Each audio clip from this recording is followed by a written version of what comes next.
रामचंद्र की जय। किं तया क्रियत धन्वा यानुदुग्धो न गर्भिणी कोर्थः पुत्रेण जातेन यो न विद्वान भक्ति।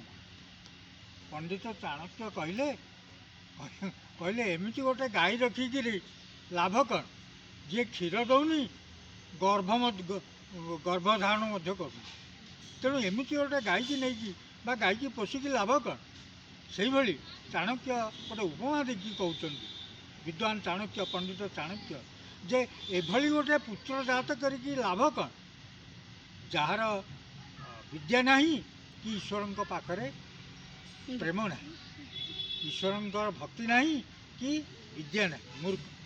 तेणु ये उभय गाई रखिकी क्षीर न पाइबा आउ गर्भिणी न हवा सहित एभली गोटे मूर्ख एवं अभक्त पुओ ये एक रकम कथा।